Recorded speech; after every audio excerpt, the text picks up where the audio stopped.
Hi guys, welcome to Big Topic. தமிழக வெற்றி கழகத்துக்கு ஒரு ஹாப்பியான நியூஸ். தமிழக வெற்றி கழகம் ஆட்சி அமைக்கிறதுக்கு மிக முக்கியமான ஒரு கட்சி ஆதரவு தெரிவிச்சிருக்காங்க. யார் அப்படிங்கிறத பார்த்துருப்பீங்க, காங்கிரஸ். காங்கிரஸ் கிட்ட தளபதி விஜய் அவர்கள் ஒரு கடிதத்தின் மூலமாக கேட்டிருந்தாரு, நாங்கள் ஆட்சி அமைக்கிறதுக்கு உங்கள் ஆதரவு வேணும் அப்படின்னு. அவங்களும் ஆலோசித்து பேசி 2 நாளாவது கூட பேச்சுவார்த்தையெல்லாம் போச்சு அப்படிங்கிறத பார்த்துருந்தோம். இன்றைக்கி கூட பார்த்தோன்னா பேசிகிட்டு இருந்தாங்க. அப்புறம் சடனாக ஆலோசனை பண்ணி முழு மனதோட ஓகே நாங்கள் தாவேக்காவுக்கு ஆதரவு தர்றோம் அப்படிங்கிறத காங்கிரஸ் அஃபீஸில் அனௌன்ஸ் பண்ணிட்டாங்க. அந்த ஒரு அறிவிப்பை கொண்டு போய் கொடுக்கறதுக்காக பனையூர் ஆஃபீஸ்க்கே, தளபதியோட ஆஃபீஸ்க்கே அவரோட கையிலே கொடுக்கணும் அப்படின்றக்காக அந்த அறிவிப்போட அந்த நோட்டீஸ் இருக்கும்ல, அதை அப்படியே கொண்டு போய் தளபதிகிட்டே கொடுத்துட்டாங்க. அறிவிப்பு கன்ஃபார்ம் ஆயிடுச்சு, ஆதரவு கன்ஃபார்ம் ஆயிடுச்சு. சரி, ஓகே. இப்போது ஒரு சில நிபந்தனைகளோட தான் ஆதரவு தெரிவிச்சிருக்காங்க. என்ன அப்படின்னா, பிரிவினைவாத சக்திகள், அதாவது சிம்பிளாக சொல்லணும் போனோம் அப்படின்னா பிஜேபியோட கூட்டணியை வைக்கக்கூடாது, அந்த மாதிரி கட்சிகளோட கூட்டணியே இருக்கக்கூடாது அப்படின்னு சொல்லி காங்கிரஸ் ஒரு நிபந்தனையோடு பார்த்தோன்னா இந்த ஆதரவு தெரிவிச்சிருக்காங்க. அது அவங்க சொல்லவே தேவையில்லை, ஆல்ரெடி நம்ம அதை தான் பண்ணிக்கிட்டு இருக்கோம். பிஜேபி கொள்கை எதிராக இருக்கிற கூட விஜய் அவர் எப்படி பார்த்தோன்னா ஒரு கூட்டணி கட்சி வைப்பார், அதுக்கெல்லாம் வாய்ப்பே இல்லை. விஜயும் அதை தான் முன்னெடுத்திருக்காரு. இருந்தாலும் அவங்க சேர்ந்து ஒரு ஆதரவு ஏதோ ஒன்று சொல்லணும்ல, ஏதோ ஒரு விஷயத்தை நம்ம சொல்ல நிபந்தனையாக வைக்கணும் அப்படின்றக்காக அந்த விஷயத்தை அவங்க சொல்லியிருக்காங்க. இது எல்லாத்தையும் தாண்டி கூடுதல் சிறப்பு என்ன அப்படின்னா, வரப்போகிற 2029 எலெக்ஷன் இருக்குல்ல, அந்த எலெக்ஷன்லையுமே திமுக கூட கூட்டணி கிடையாது, தாவேக கூட காங்கிரஸ் கூட்டணி, அதுக்கும் சேர்த்து ஆதரவுன்றதை கொடுத்துட்டாங்க. அது மட்டும் கிடையாது, இன்னும் 10 வருஷத்துக்கு பார்த்தோன்னா தாவேகாவுக்கு தான் ஆதரவு அப்படிங்கிறத அவங்க சொல்லிட்டு திமுகலேருந்து வெளியே போயிட்டாங்க. இது திமுகவுக்கு மிகப்பெரிய ஒரு பேரிடின்னு தான் சொல்லணும். ஏன்னா சடனாக முடிவு பண்ணி சடனாக கிளம்பிட்டாங்க அப்படின்றதெல்லாம் கிடையாது. திமுகவுக்கும் காங்கிரஸுக்கும் ஆல்ரெடி மனக்கசப்புகள் இருந்துட்டு தான் இருக்குது. இந்த எலெக்ஷன்லேயே காங்கிரஸ் விஜய் கூட தான் கூட்டணி அமைக்கிறதா இருந்துச்சு. ராகுல் காந்தி கூட அதுக்கு தான் விருப்பப்பட்டார் அப்படிங்கிறதையும் பார்த்துருந்தோம். ஏன்னா காங்கிரஸ் கட்சியிலிருந்து தாவேகா கட்சிக்கு வந்த செல்வம் அப்படிங்கிற ஒரு நபர் சொல்லியிருந்தார், கடந்த 3 மாதமாக ராகுல் காந்தி அவர்கள் தாவேகா கூட நம்ம கூட்டணி போயிடலாம், கட்சியில் இருக்கிற பெரும்பான்மையான நபர்கள் தாவேகா கூட போயிடலாம், அப்போ தான் ஆட்சியிலும் அதிகாரத்தில் நம்மளுக்கு பங்கு கிடைக்கும் அப்படின்னு சொல்லி காங்கிரஸ்காரங்களே சொன்னாங்க. ஆனால் ஒரு சில பேரோட நரி தந்திரத்தால் தான் மறுபடியும் திமுக கூட தொடர வேண்டியது ஆயிடுச்சு அப்படின்னு அவர் சொன்னார். தொடர்னாலும் பரவாயில்ல, 25 சீட்டு பக்கமாக கொடுத்துருந்தாங்க, அதில் 5 சீட்டு தான் ஜெயிச்சிருக்காங்க, 20 இடத்துல தோல்வியை தழுவி இருக்குது காங்கிரஸ்.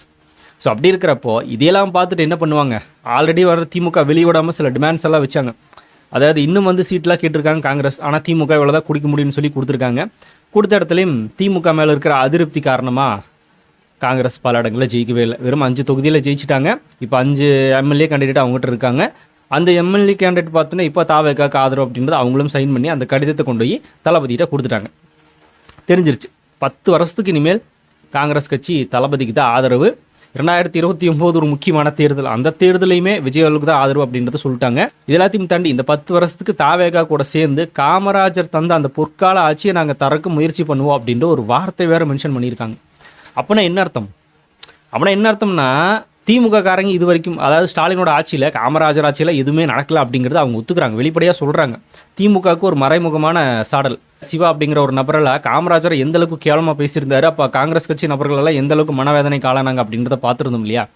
அதெல்லாம் மனசில் வச்சுட்டு தான் சொல்லியிருப்பாங்க போல், பல நாளாக இருந்திருக்கு மனசில்.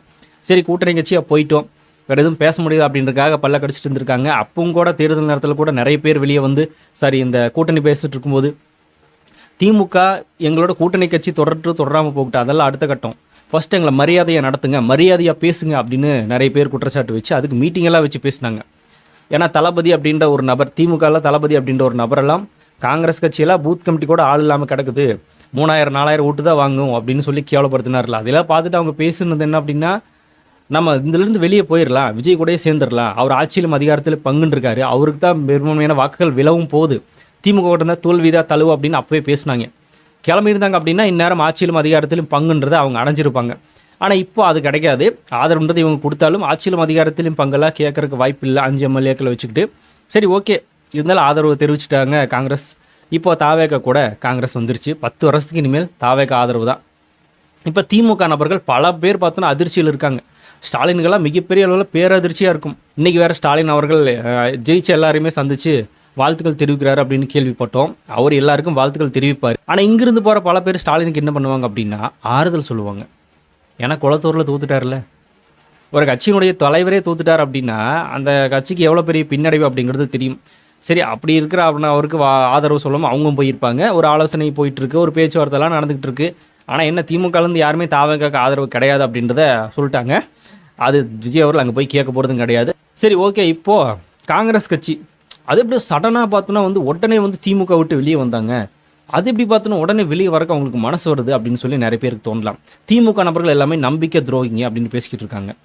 அதாவது இவங்க ஏதோ ஒரு கட்சிக்கு பண்ணிட்டாங்க அப்படின்னா அது வந்து அரசியல், அதில் நிரந்தர நண்பனும் கிடையாது எதிரியும் கிடையாது அப்படின்னு அப்போ பேசுவாங்க. இவங்களுக்கு வேறு யாராவது பண்ணிட்டாங்க அப்படின்னா துரோகி அப்படின்னு பேசுவாங்க. இது தாவேக்காலிருந்து மறுபடியும் காங்கிரஸ் வெளியே போகிறக்கும் வாய்ப்பு இருக்குது. அப்போ நம்மளும் அதை கேட்போம். ஏன்னா அரசியல் அப்படின்னா இப்படி தான் நடக்கும் அப்படிங்கிறது எல்லாருக்குமே தெரியும். விஜய் அவர்கள் அரசியலுக்கு வந்த உடனே விஜய் அவர்களுக்கு நெருக்கமாக இருந்த எத்தனையோ பேர் விஜய் அவர்களை எதிர்த்து இப்போ வரைக்கும் பேசிக்கிட்டு இருக்காங்கல்ல, பார்த்துட்டு தானே இருக்கும். இன்னும் இவங்கெல்லாம் விஜய் எதிர்த்து பேசுகிறாங்க, விஜய் கூட ஃப்ரெண்ட்ஸாக இருந்தாங்க, நட்பாக இருந்தாங்க, இவ்வளோ க்ளோஸாக இருந்தாங்க, அவர் கூட நடிச்சிருக்காங்க. அப்படி இருக்கிற நபர்களே பல பேர் வந்து விஜய் அவர்கள் எந்த அளவுக்கு கேவலமாக பேசுனாங்க அப்படிங்கிறத பார்த்தோம். சினிமா துறையிலே அப்படின்னு அரசியலில் கேட்கவா வேணும்? அப்படி தான் நடக்கும். சரி, இப்போ திமுக விட்டு காங்கிரஸ் வெளியே வர்றதுக்கு மிக முக்கியமான காரணம் இந்த தேர்தலில் திமுக சந்தித்த தோல்வி அப்படிங்கிறதுல எந்த வித மாற்றம் கிடையாது. அதில் முக்கியமான விஷயங்கள் இருக்குல்ல, திமுக விட்டு காங்கிரஸ் வந்ததுக்கு காரணங்கள் என்ன அப்படின்னா, முதல் காரணம் சென்னை வந்து திமுகவோட மிகப்பெரிய கோட்டையாக இருந்துச்சுல்ல. திமுக அங்கே பிரச்சாரம் பண்ணாலும் சரி பண்ணலனாலும் சரி, சென்னை வந்து நம்மளுடைய கோட்டை, அங்கே யாரும் நம்மளை அசைச்சு கூட பார்க்க முடியாது அப்படின்னு பயங்கர கெத்தாக சுற்றிட்டு இருந்தாங்கல்ல, ஒரு திமிராக சுற்றிக்கிட்டு இருந்தாங்கல்ல, அதை உடச்சிருக்காரு விஜய். விஜய் என்ற சுனாமி அங்கே வந்து சென்னையில் இருக்கிற மொத்த தொகுதிகளும் ஆக்கிரமிச்சிருக்கு. 2 தொகுதிகள் தவிர மற்ற எல்லா இடங்களையும் 16 இடங்களுமே தாவேகான்ற கட்சி தான் பார்த்தோன்னா வின் பண்ணியிருக்கு. சென்னையை தளபதியோட கைக்கு வந்துருச்சு. தலைநகர்ன்ற கோட்டையே தளபதியோட கண்ட்ரோலுக்கு வந்துருச்சு. திமுகவோட கோட்டையாக இருந்தது, தளபதி அங்கே கொண்டு வந்துட்டார். அது எல்லாத்தையும் தாண்டி திருச்சி, மதுரை, திருவண்ணாமலை, அதுக்கப்புறமா திருவாரூர், இங்கே எல்லா இடங்கள்லையுமே திமுக தான் பெரும்பான்மையாக இருக்கும். திமுகவோட கோட்டைன்னு சொல்லப்படுற ஏரியாக்கள் இதெல்லாமே. அந்த எல்லா இடங்கள்லையுமே தாவேகா தலைவர் விஜய் அவர்கள் பார்த்தோன்னா இப்போ அதை பிடிச்சிட்டாரு. மொத்தமாக அவர் கண்ட்ரோலுக்கு வந்துருச்சு. திமுக எங்கெங்கெல்லாம் நம்மளோட கோட்டைன்னு சொல்லி அசால்ட்டாக இருந்தாங்களோ அது எல்லாத்தையுமே தளபதி பிடிச்சிட்டாரு. இதை பார்ப்பாங்களா காங்கிரஸ்காரங்க, என்னடா அது இந்த சொல்லிட்டு அடிக்குது. திமுக எந்த இடத்துலலாம் வின் பண்ணிடும் நம்ம நம்பிக்கையோட காத்துட்டு இருந்தோமோ, திமுகவே நம்பி காத்துட்டு இருந்தாங்களோ அந்த இடத்துலேயே தாவேகா தட்டி தூக்கிருச்சு அப்படின்னு அவங்களுக்கு தோணும்ல. இந்த அளவுக்கு சொல்லணும் அடிக்குது அப்படின்னா 2029 தேர்தலே நம்மளுக்கு வந்து மிக முக்கியமான ஒரு தேர்தல் அது. அதுலேயும் பார்த்தோன்னா இவங்களோட இருந்தோம் அப்படின்னா சொல்லிட்டு கொண்டு போயிடும். இதுக்கு மேலே இவங்களோட பயணிக்கிறது வந்து மிகப்பெரிய பேராபத்தாக இருக்குது அப்படின்னு சொல்லி ரிசல்ட் வந்த அன்றைக்கே முடிவு பண்ணியிருப்பாங்க.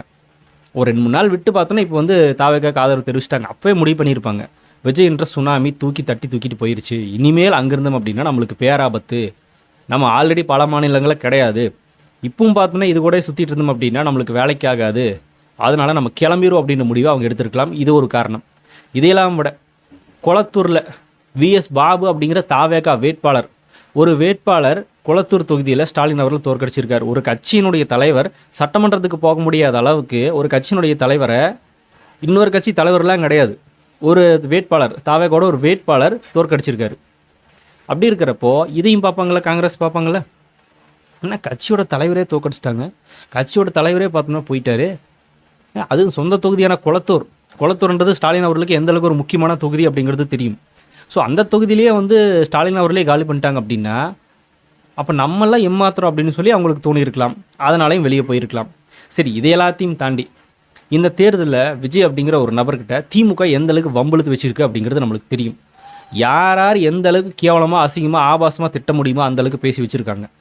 கட்சி சார்ந்த நபர்கள், கட்சிக்கு வெளியிருந்து ஆதரவு தெரிவிக்கிற இந்த யூடியூப்பில் இன்ஸ்டாவில் பேசுகிற நபர்கள், இவங்க எல்லாருமே விஜய் எந்த அளவுக்கு பார்த்தோன்னா கேவலமாக பேசினாங்க அப்படின்றது தெரியும். இந்த சிவாஜி கிருஷ்ணமூர்த்தி அப்படிங்கிற தற்கொலையெல்லாம் எந்த அளவுக்கு பேசினா அந்த அளவுக்கு அசிங்கமாக கேவலப்படுத்தி ஆபாசமாக பேசி வச்சுருந்தாங்கல்ல, வம்பெழுத்து வச்சுருந்தாங்க தாவேகாக்காரங்கள் எல்லாத்தையுமே. அப்போ அதை பார்த்தும் பயம் வருமா இல்லையா? எதுக்காக பயம் வரும்? விஜய் அவளுக்கு விழுந்த வாக்குகள் எத்தனை? 1.5 கோடியை தாண்டி இருக்குது. கிட்டத்தட்ட 1.25 கோடி அப்படிங்கிற வாக்குகள் விஜய்க்கு விழுந்திருக்கு. 35% வாக்குகள், அந்த 35% வாக்குகளையும் ஒத்தாலாம் மனுஷன் தட்டி தூக்கியிருக்காரு. அவ்வளோ வாக்குகள் வந்து விஜய்க்கு விழுந்திருக்கு அப்படின்னா திமுக எந்த அளவுக்கு தாவேகாவோட எதிர்ப்பை சம்பாதிச்சிருக்காங்க அப்படின்றத பாருங்க அப்படின்றது தெரியும். அந்த 1.5 கோடி பேர் வந்து அடுத்த எலெக்ஷன் நம்மளுக்கு வாக்கு செலுத்துவாங்களா? இப்போவே பார்த்தோன்னா நம்மளை தோத்துட்டோம், 20 இடங்களை தோத்துட்டோம், 5 இடங்களை தான் ஜெயிச்சிருக்கோம். திமுகவும் தோத்துருச்சு, ஆட்சியும் கையில் கிடையாது. இனி அவங்களோட பயணிச்சு என்ன பிரயோஜனம்? 1.5 கோடி வாக்குகளை பார்த்தோன்னா விஜய் கொடுத்துருக்காங்க. அந்த 1.5 கோடி நபர்கள் மறுபடியும் அதுக்கு அவருக்கு தான் வாக்கு செலுத்துவாங்க. அப்படி இருக்கிறப்போ நம்ம இவங்க கூட என்ன பிரயோஜனம்? கம்முன்னு கிளம்பிடும் அப்படின்னா அவங்க கிளம்பியிருக்கலாம். இதுவும் ஒரு முக்கியமான காரணமாக இருக்கலாமே, இருக்கும். இதை விட முக்கியமான காரணம் வேறு எதுவுமே இருக்காது. இந்த மாதிரியான காரணங்கள் வச்சு தான் காங்கிரஸ் ஒரு மனதாக முடிவெடுத்து நம்ம போய்க்கலாம், ஆதரவு தெரிவிச்சுக்கலாம். அதோடு மட்டும் இல்லாமல் 10 வருஷத்துக்கு நம்ம தாவேகாவுக்கு மட்டுமே ஆதரவு தெரிவிச்சுக்கலாம் அப்படின்னு சொல்லிட்டாங்க. 10 ஆண்டு காலத்தில் காமராஜரோட பொற்கால ஆட்சியை கொடுப்போம் அப்படின்னு என்ன அர்த்தம்? தாவேகாவோட கூட்டணின்னு அர்த்தம். உள்ளாட்சி தேர்தலையும் சப்போர்ட்டு, இப்போவும் ஆதரவு தெரிவிச்சிட்டாங்க. அடுத்து வரப்போகிற 2029 தேர்தலையும் சப்போர்ட்டு, அதுக்கப்புறமா வரப்போகிற 2031லையும் சப்போர்ட்டு, அதுக்கு முன்னாடி நடக்கிற உள்ளாட்சி தேர்தலையும் சப்போர்ட்டு. 10 வருஷத்துக்கு பார்த்தோன்னா காங்கிரஸ்க்கு வந்து தாவேகா கூடன்றதை கன்ஃபார்ம் பண்ணிட்டாங்க. எதிர்கட்சியாக திமுக எந்த மாதிரி வேலை செய்யும் தெரியுமா அப்படின்னு சொல்லுவாங்க. நீங்கள் எந்த மாதிரி வேலை செஞ்சாலும் ஆளுங்கட்சியாக இருக்கும்போது இது செய்யாத வேலையை செஞ்சுட்டீங்க. அப்பவே பார்த்தோன்னா தூக்கி வீசிட்டு போயிட்டோம். நீ எதிர்கட்சியாக வந்து நீ என்னத்தை பண்ண போகிற, என்னத்தையா பண்ணு. ஆனால் அவர் விஜயை கொடுத்த வாக்குறுதிகளை அவர் பாட்டுக்கு பண்ணிட்டு போயிட்டே இருப்பார்ல. அவர் தான் தெளிவாக சொன்னார்ல, பண்ண முடியாத வாக்குறுதிகள் நான் எப்பவுமே கொடுக்க மாட்டேன், நான் கொடுத்த வாக்குறுதிகள் எல்லாமே செய்யக்கூடிய வாக்குறுதிகள், அது எல்லாத்தையுமே நான் செஞ்சிருவேன் அப்படின்னு அவர் பேசுகிறாரு. அதை செஞ்சே பார்த்தோன்னா வந்து எலெக்ஷனில் ஓட்டு கேட்பார். அடுத்த எலெக்ஷனில் விஜய் அதை செஞ்சிருவார், செய்யாமலாம் இருக்க மாட்டார், கண்டிப்பாக நடக்கும். கோயின்சிடன்ஸ் தான் சொல்லணும். கோட் திரைப்படத்தில் தளபதியோட அந்த கார் நேம்னு வச்சுருப்பார்ல, TN07 2026 CM அப்படின்னு இருக்கும்ல, அது கன்ஃபார்ம் ஆயிரும். 2026 CM விஜய். நாளைக்கு மே 7 அங்கே 7 அந்த நம்பர் இருக்கும்ல, கரெக்டாக மேட்ச் ஆகுது. அப்படி மட்டும் நடந்துச்சு அப்படின்னா நம்ம வெங்கட் பிரபு கரெக்டாக கெஸ் பண்ணிட்டாரு அப்படின்றத நம்ம சொல்லலாம். இதெல்லாம் ஒரு கோயின்சிடன்ட் தான், ஆனால் எப்படி நடக்குது பாருங்களேன். எல்லாத்தையுமே சொல்லி சொல்லி அடிக்கிறார் விஜய். படத்துலேருந்து பாட்டிலிருந்து பேசுகிற பேச்சிலிருந்து ஒவ்வொன்றா சொல்லி சொல்லி அடித்து திமுகவை காலி பண்ணிட்டார். விஜய் அப்படிங்கிற அலையில் பாதி கட்சிகள் காணாமல் போயிடுச்சு, பாதி கட்சிகள் பார்த்தோன்னா தோத்துருச்சு. நாம் தமிழர் கட்சியெல்லாம் மூழ்கிருச்சு, அவ்வளோதான், எந்திரிக்கவே முடியாது. 234 தொகுதியிலையும் நாம் தமிழர் கட்சி டெபாசிட் இழப்பு. ஒரு இடத்துல கூட பார்த்தோன்னா டெபாசிட் வாங்கலை, எல்லா இடங்களுமே டெபாசிட் க்ளோஸு, அந்த கட்சியும் க்ளோஸு. தலைமறைவு சீமான் எங்கன்னே தெரில. இதை பற்றி போன வீடியோ ஒன்று டீட்டெயிலாக போட்டிருப்பேன், அதை போய் பாருங்கள். அந்த லெவலில் தான் விஜயோட சுனாமி தாக்குன்னு தாக்கியிருக்கு. சரி, இவ்வளோ விஷயங்களை நம்ம பார்த்துட்டோம். காங்கிரஸ் ஆதரவு தெரிவிச்சிட்டாங்க. இன்னும் ஒரு 5 சீட்டு தேவைப்படுதில்ல, அந்த 5 சீட்டு யார் வருவாங்கன்னா கம்யூனிஸ்ட்டுக்கிட்ட கேட்டிருக்கிறதா நியூஸ் நம்மளுக்கு கிடச்சிருக்கு. அப்போ இன்னும் 2-3 வேணும். அது எப்படி ஹேண்டில் பண்ண போகிறாங்கன்றது தெரியல. 2 வாரத்துக்குள்ளே நிரூபிக்கிறேன்னு தளபதி சொல்லியிருக்காரு. அப்படி நிரூபிக்க முடியல அப்படின்னா மறுபடியும் இன்னும் கொஞ்சம் கால அவகாசம் கொடுப்பாங்க. விஜயம் கேட்குறதுக்கு வாய்ப்பு இருக்குது. ஆனால் நிரூபிச்சு தான் ஆகணும். அதுக்கு என்ன பண்ண போகிறான்னு தெரியல. ஆனால் நாளைக்கு ஆட்சி அமைக்கிறதுக்கு உண்டான கடிதத்தை ஆளுநர்கிட்ட விஜய் அவர்கள் கொடுத்ததாகவும் சொல்லப்படுது. நம்ம பார்ப்போம் என்ன நடக்குது அப்படின்னு. திமுக காரங்களை அழுகிறத பார்க்கறதுக்கு ரொம்பவுமே கஷ்டமாக இருக்குது. இந்த ரோஸ்ட் பிரதர்ஸ் எல்லாம் அழுகிறான். என்னங்க குளத்தூரில் போய் தோக்கடிச்சிட்டிங்களேங்க என்னங்க அப்படின்னு சொல்லி அழுகிறாப்புல. நம்ம சேகர் பாபு தேம்பி கதறி அழுகிறார் ரோட்டில் போக. அங்கே இருக்கிற தொண்டர்கள் அழுகிறாங்க. என்ன அது, என்னையா அப்படியே அழுகிறீங்க, அடுத்தடுத்த தேர்தலை பார்த்துக்கலாமையா, நீங்கள் தான் வெற்றியும் தோல்வியும் எங்களுக்கு சகஜம், நாங்கள் இதை விட தோல்விகளெல்லாம் பார்த்துட்டோன்னு சொல்கிறீங்க, அப்புறம் அழுகிறீங்க. நாங்கள் தோற்று அழுதா கூட சரி, ஒரு நியாயம் இருக்குது.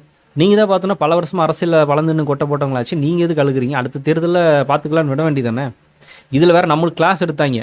என்ன அப்படின்னா, தாவேகா சப்போர்ட் பண்ணுற 18 வயசுலேருந்து 25 வயசுக்குள்ளே இருக்கிற நபர்கள், தாவேகாவுக்கு ஆதரவு தெரிவிச்சுட்டு இருக்கிற சின்ன குழந்தைங்க, விஜயோட ரசிகரில், அந்த குழந்தைங்களெல்லாம் பத்திரமா பார்த்துக்குங்க. ஏன்னா எலெக்ஷன் ரிசல்ட் எதுவாக வேணால் இருக்கலாம். அவங்க வந்து தவறான முடிவில் எதுவும் போயிடுவாங்க, மன உளைச்சலுக்கு ஆளாயிருவாங்க, டிப்ரெஷனில் ஆளாயிருவாங்க, கதறி அழுதுருவாங்க, அதெல்லாம் பார்த்துங்க அப்படின்னாங்க.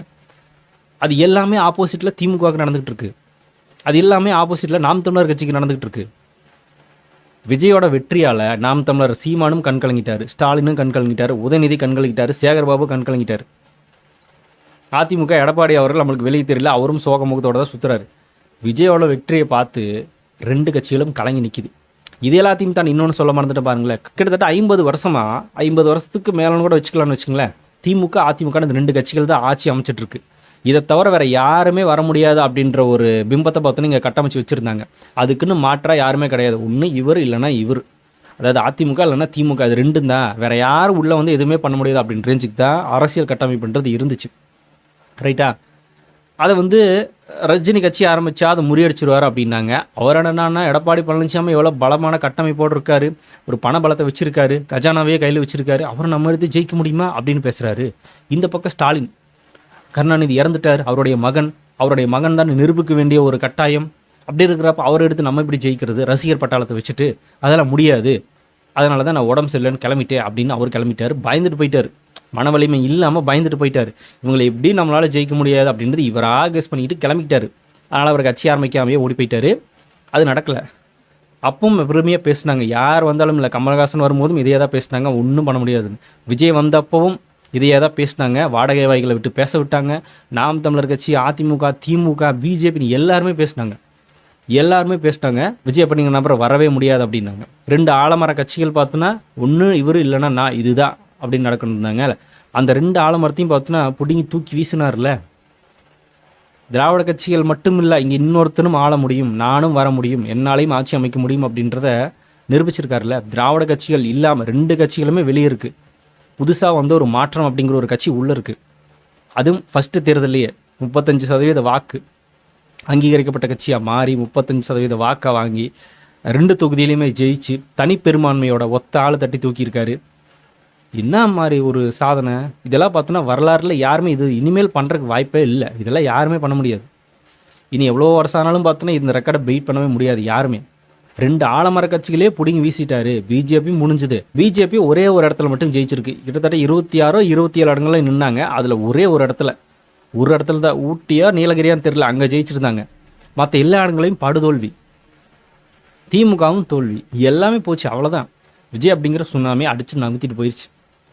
இதை பார்த்ததுக்கப்புறமா கூட காங்கிரஸ் இன்னும் திமுகவில் தொடருவாங்கன்னு நினைக்கிறீங்க? அதனால தான் கிளம்பி பண்ணிட்டாங்க தாவேக்காக்கு. இதெல்லாம் தோணும்ல, அவங்களும் யோசிப்பாங்கல்ல. அவங்களும் பல வருஷமாக அரசியல் இருக்காங்க, அவங்களுக்கு தெரியுமா இல்லையா, நீ அடுத்ததும் இவங்க தான், என்ன பண்ணாலும் திமுகலாம் வராது, அதிமுக வர வாய்ப்பு இல்லை, இவர் தான் அப்படின்னு சொல்லி அவங்களுக்கு தெரியும். ஒன்றுமே பண்ணாதப்பவே அவருக்கு வாக்குகள் அள்ளி தெளிச்சிட்டாங்க. இனி வந்து விஜய் ஆட்சி வந்துட்டாரா, இனி பல விஷயங்களை திட்டங்களை கொண்டு வந்து வேறு பண்ணி விட்டுருவார்.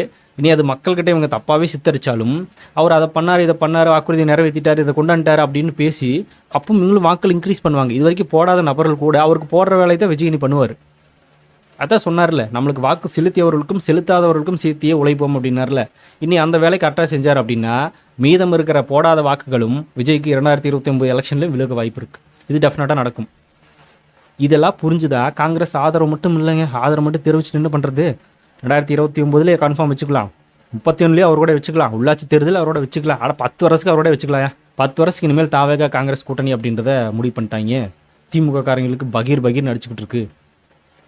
தாவேகான்ற கட்சியே காணாமல் போயிருந்தாங்க, இப்போ திமுகன்ற கட்சியே காணாமல் போகுது. சென்னை எப்போ முடிச்சாரோ அப்போவே திமுக கட்சியினுடைய அழிவு ஆரம்பம் அப்படின்ற மாதிரி தான் பேச ஆரம்பிச்சிருச்சு. திராவிட கோட்டையாக இருந்த பல தொகுதிகள் தட்டி தூக்கிட்டார்ல, அதனால் திமுகவின் அழிவு இங்கிருந்து ஆரம்பமாகுது அப்படின்னு சொல்கிறாங்க. அப்போ ஏடிஎம்கே அதெல்லாம் காம்படிஷனே கிடையாதுரா அப்படின்ற மாதிரி போயிடுச்சு. அப்புறம் நாம் தமிழர் அதுவா அப்படி ஒரு கட்சி இருக்கா அப்படின்னு ரேஞ்சுக்கு போயிடுச்சு. பிஜேபி தமிழ்நாட்டில் ஒன்றுமே இல்லை. என்ன இது இதெல்லாம் வந்து சினிமாவில் பார்க்கக்கூடிய விஷயங்கள்ங்க. சினிமாவில் அப்படின்னா பேக்ரவுண்ட் மியூசிக் பயங்கரமாக போயிட்டுருக்கும், அவ்வளோதான். இங்கே மியூசிக் மட்டும்தான் இல்லை, மற்றது எல்லாமே சினிமா மாதிரி நடந்துக்கிட்டே இருக்குது. ஒவ்வொன்றா மொத்த கட்சியும் தூக்கி வீசிட்டு தாவேகான்ற கட்சி வந்திருக்கு. வரலாற்று சாதனை தான். இதுக்கப்புறம் காங்கிரஸ் அங்கே இருக்குதுன்னு நினைக்கிறீங்க? பிஜேபியெலாம் வரமாட்டாங்க, விஜய் கூப்பிடவும் மாட்டார். ஏன்னா அது கொள்கை எதிரி, கூப்பிடலாம் வாய்ப்பு இல்லை. அதனால தான் காங்கிரஸ் கலப்பி விடுத்தார். இப்போ கூட நிறைய பேர் சொல்லுவானுங்க விஜய் வந்து பிஜேபியோட பி டீம் என்னானுங்களா. அப்புறம் எதுக்குலாம் விஜய் காங்கிரஸ் கலப்பி விட போகிறாரு? காங்கிரஸ் அவர் கூட கூட்டணி வச்சிருச்சு. அதுவும் எப்படி மதவாத சக்திகளோட கூட்டணி வைக்கக்கூடாதுன்னு அது ஆல்ரெடி நாங்கள் பண்ணிட்டு தாப்பா இருக்கோம், அதெல்லாம் எங்களுக்கு பிரச்சனை இல்லை, நீ வான்னு கூப்பிட்டுருக்காரு தளபதி. அதுதான் நடந்துகிட்டு இருக்கு. இவங்க என்னென்ன நரேட்டிவ் செட் பண்ணாங்களோ எல்லாத்தையும் உடச்சிட்டாரு. இன்னும் இந்த திமுக நபர்கள் எங்கே தலைமறைவாக இருக்காங்கிறது தெரியல. இன்னொரு வாரத்தில் வெளியே வருவாங்க, காத்திருப்போம். சரி, ஓகே. இப்போது தாவேக ஆட்சி அமைக்க காங்கிரஸ் ஆதரவு தெரிவிச்சிருக்காங்க. 5 எம்எல்ஏக்கள் கன்ஃபார்ம். இன்னும் ஒரு 5 பேர் வேணும். அந்த 5 பேரை எங்கேருந்து எடுக்க போகிறாங்கன்றது தெரியல. அதுவும் கூடிய விரைவில் நடக்கும், காத்திருப்போம். சரி, நீங்கள் என்ன நினைக்கிறீங்க? காங்கிரஸ் தாவேக ஆதரவு கொடுத்தது பற்றி அப்படிங்கிறத கமெண்ட்டில் ஷேர் பண்ணிட்டு போங்க. அப்படியே பிக் டாபிக் சேனல் யாராவது சப்ஸ்கிரைப் பண்ணாமல் மறக்காமல் சப்ஸ்கிரைப் பண்ணிக்கோங்க. நிறைய big topics, political news, trending news, cinema updates அப்படின்னு நிறைய நம்ம சேனல் திறந்து வரப்போகுது.